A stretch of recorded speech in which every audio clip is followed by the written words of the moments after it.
Yeah. Yeah.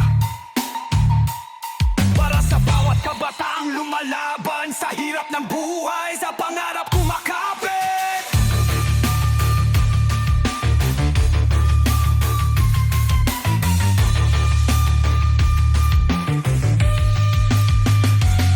Mulang squatter hanggang sa classroom, bitbit ang pangarap kahit mabigat ang buhos ng ulan at gutom. Sirang sapatos pero buo ang paninindigan. Kahirapan lang yan, hindi hadlang sa kinabukasan. Gising ng maaga, tulog ng huli, habang iba'y sumusuko, kami lalong bumibili ng lakas ng loob, talino, diskarte. Di kailangan ng shortcut, sipag, galas namin palagi.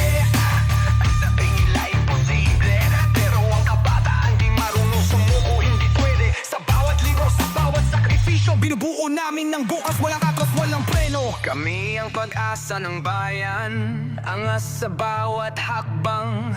Mula hirap patungong tagumpay, bit-bit buong pamilya sa laban. Pagsisikap sa pag-aaral, ang tunay na puhunan. Kabataan to, tuloy ang laban hanggang sa rurok ng tagumpayan.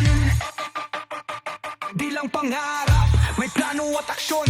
Utang ng magulang, gagawin naming medal at karangalan. Sa lapis at papel, armas namin to. Habang ang sistema'y mabagal, kami ang takbong turbo. Hindi kami tamad, di kami palamunin. Kami ang henerasyong kayang baguhin ang paningin. Sa bawat bagsak, lalong tumitibay. Kabataang may angas, pero puso'y tunay. Para kay nanay na naguyat kakakayod, para kay tatay na di nagreklamo kahit pagod. Sa bawat luha, pangako ang katapat. Naaangat kami sama-sama, walang iiwan sa baba.